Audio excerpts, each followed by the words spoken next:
A lovely evening and thank you for watching Times News. You're with me, Edita Soko. First, the headlines. President Lazarus Chakwera pays his last respects to former Vice President Justin Malewezi.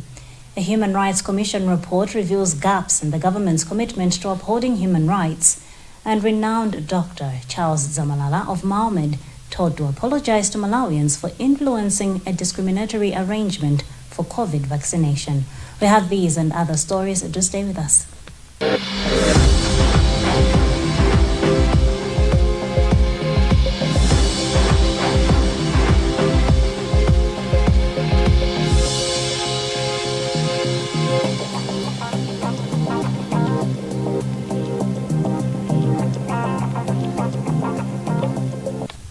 In our first news item, President Lazarus Chakwera today paid his last respects to former Vice President, the late Justin Malewezi, at his residence in Luguni, Lilongwe. Malewezi died on April 17 in Lilongwe as he waited to be flown to South Africa for further medical treatment. Emmanuel Simpokolwe has filed this report, read by Audrey Kabalamula.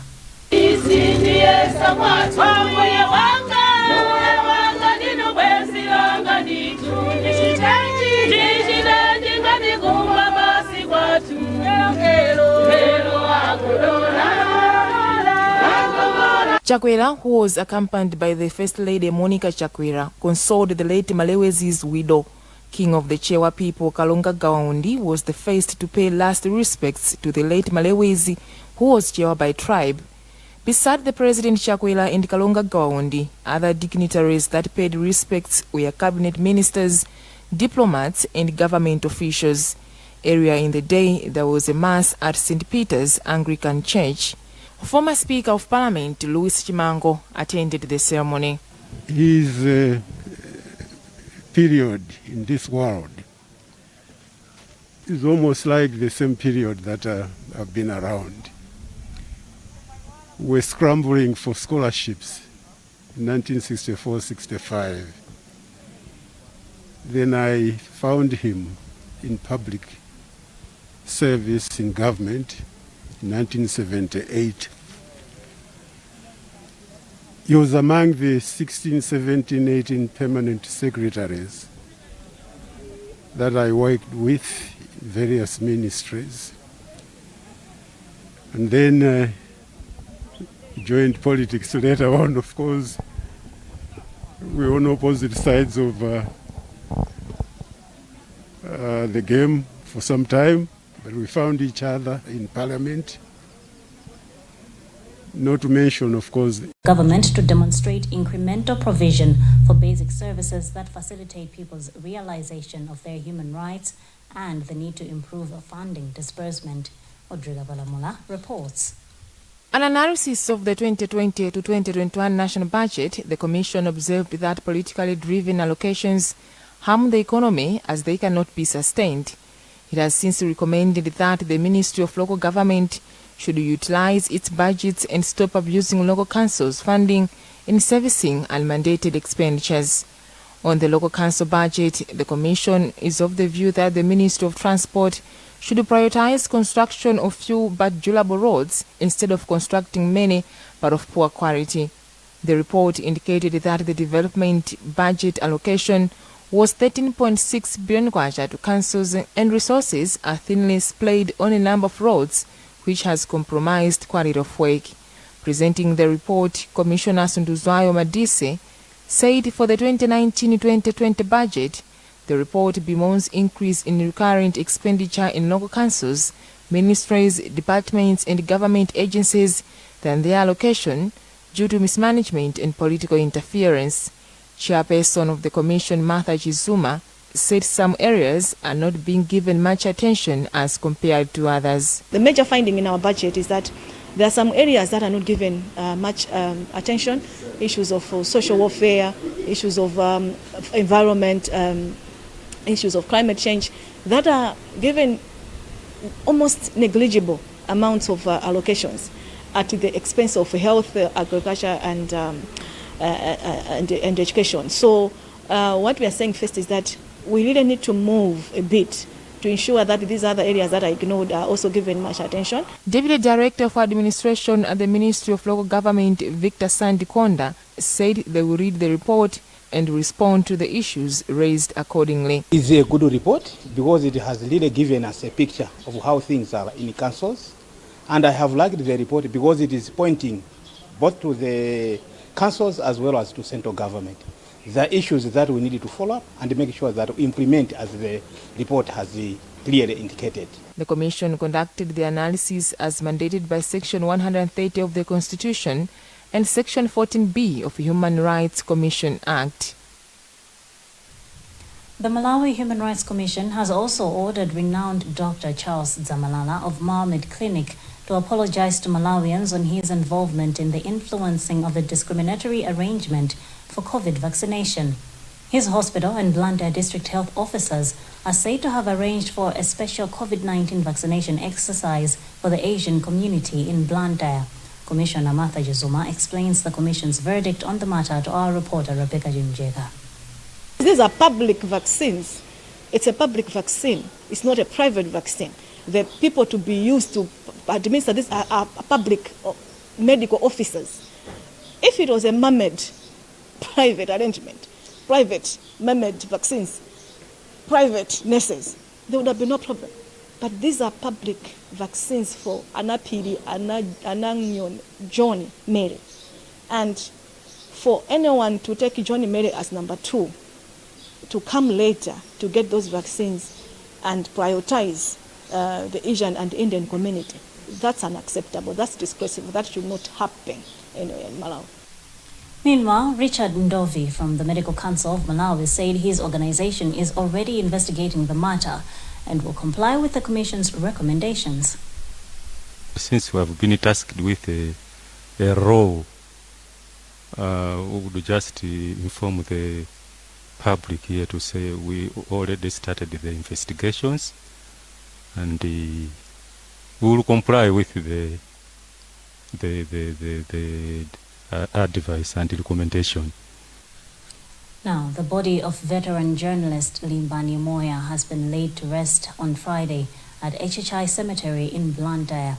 Moya died in hospital on Thursday. Sam Banda Jr. has more.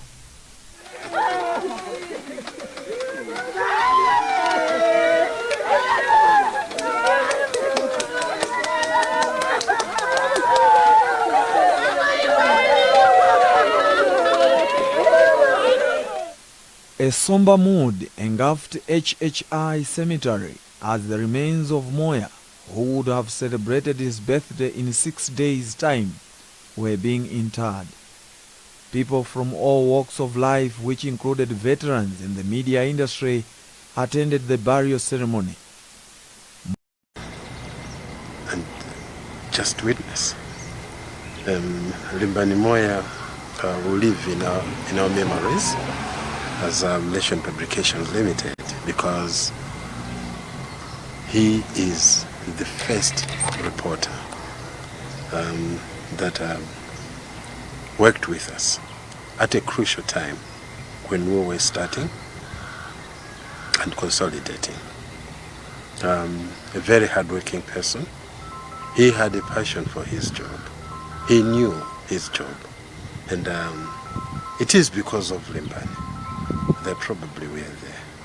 So it's a huge loss to us, but we thank God that at that crucial time, Limbani was there and he helped us to make Nation what it is today. Moya, who is survived by a wife and 4 children, had a kidney problem since 2012. He first flew to India in 2014 for a kidney transplant and went again for a second kidney transplant. The veteran journalist had stints with NPL and Times Group, where he worked as Weekend Times editor.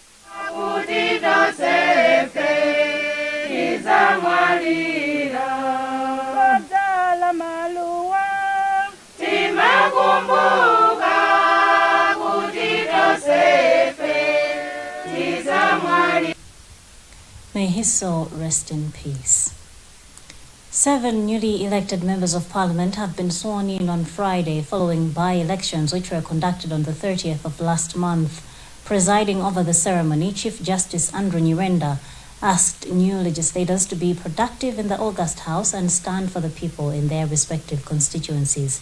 Blessings Mpinganjira reports. In accordance with the laws and the usages of Malawi, without fear or favor, without fear or favor, affection or ill will, affection or ill will. So help me God. So help me God. The Chief Justice emphasized the need of the new members of Parliament to adhere and follow procedures and law of the National Assembly. He says the legislative is a vital organ of any democratic government. He challenged the new members of Parliament to defend the laws of Malawi for the good of the citizens.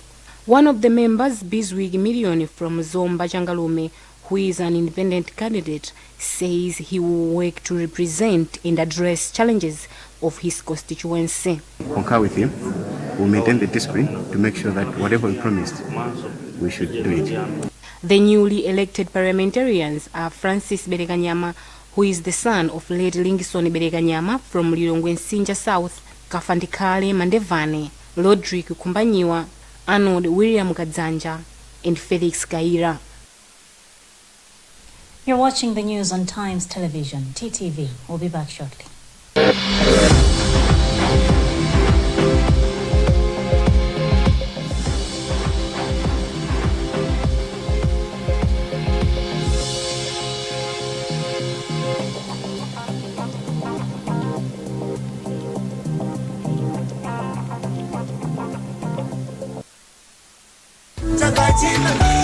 Ikolole kungonjezera mayunitsi atnm kuyambira 200 kwacha kapena kuposera pamenepo mutha kukhala mmodzi mwa mamilioneya mu TNM Tikolole promotion.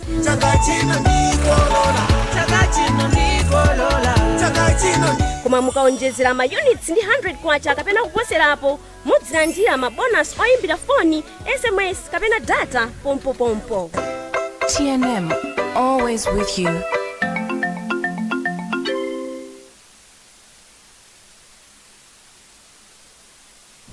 If there's one thing that all soaps do, it's wash. From buckets to basins, bathrooms to streams, and everything in between. All soaps wash. Yes, but Protex is different. Its reinvented formula with flaxseed oil boosts your skin's natural anti-germ defenses by 10 times more, protecting you against 99.9% of germs. So what keeps us healthy? Protex! Good health starts here.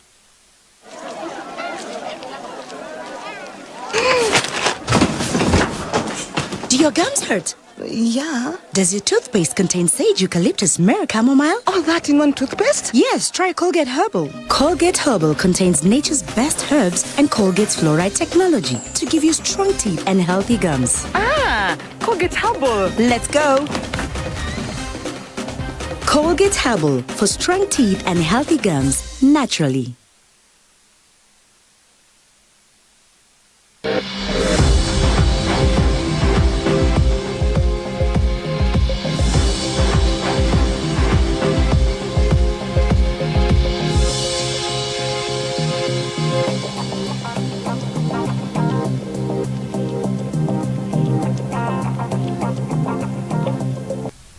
Welcome back to the news on Times Television. The family of a police officer who went missing 8 years ago is still struggling to come to terms with the absence of their lost relation. The officer, Clement Sinoya, who was stationed at Mikolongwe Police in Cholo District, left home to go to a bank and has not been traced since. Isaac Salima has the story. 8 years after Clement Sinoya went missing, his 22-year-old son, Obed, is refusing to accept that the former police officer will never return. No one has told him what happened to his father. Obedi recalls that it was on Wednesday, February 13, 2013, when his father disappeared without a trace, just like that. He just left home saying he was going to the bank. Those he met around Goliath Trading Center said he looked mentally disturbed. Days turned into weeks, weeks into months, and months into years. To this day, the police officer still cannot be traced. We all fail to understand what really happened. We are struggling to make ends meet and pay school fees.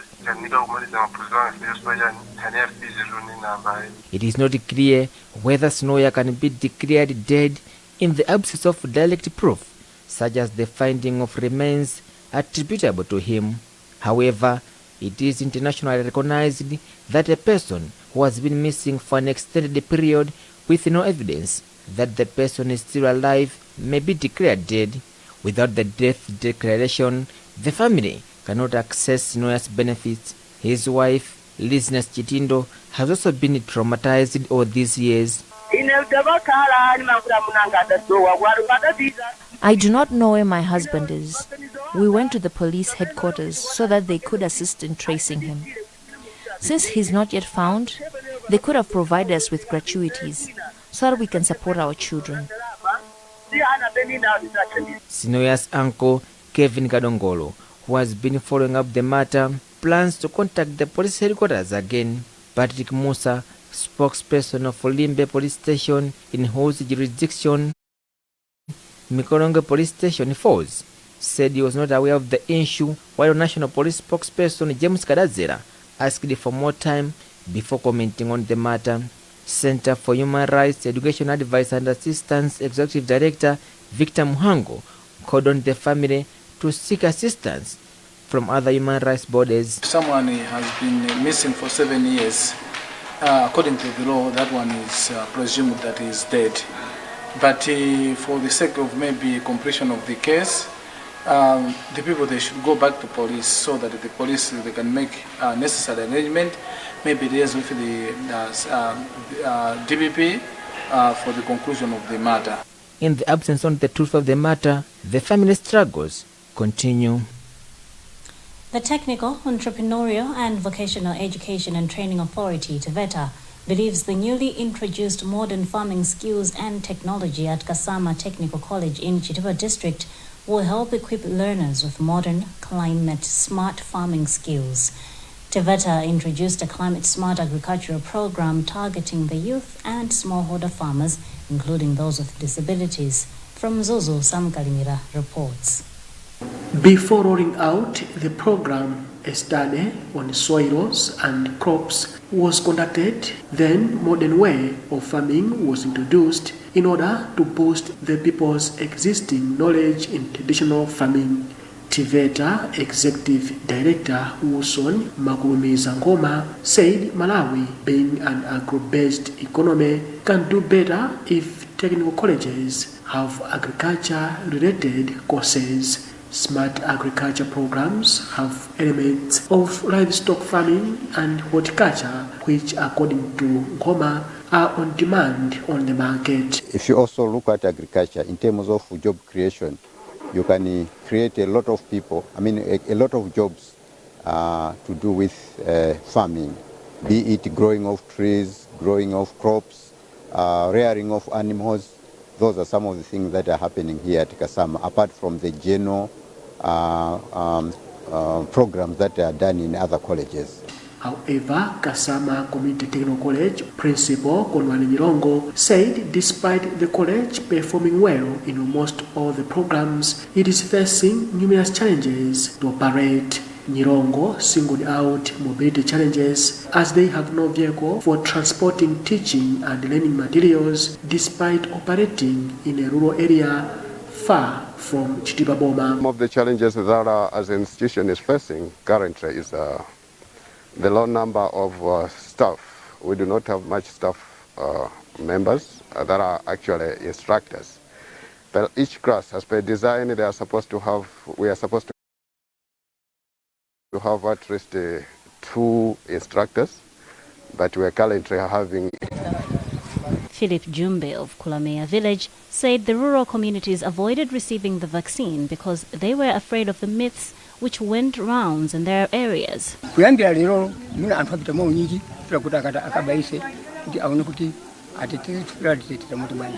Manepo's country director Andrew Kavala said they are working hand in hand supporting the government initiative of encouraging people to go and receive the vaccine. We would want to see that older men and older women have received enough information about the vaccine. However, we are also mindful of the fact that COVID-19 has brought a lot of issues among older men and older women, of course, across the country. So we also brought some relief packs to support them.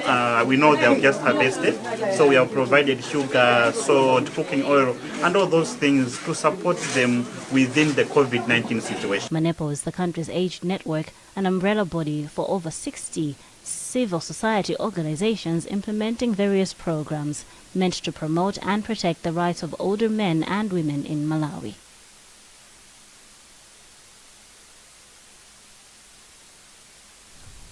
And with that story, we come to the end of the news tonight. But before we go, the headlines again.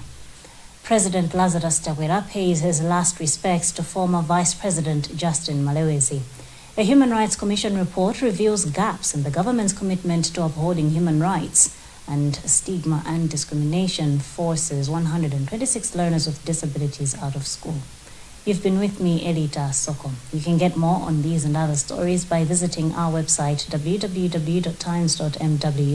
You may like our Facebook page, Times 360 Malawi, and follow us on Twitter at Times 360 Malawi.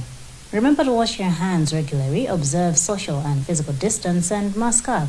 Please stay safe and have a lovely night.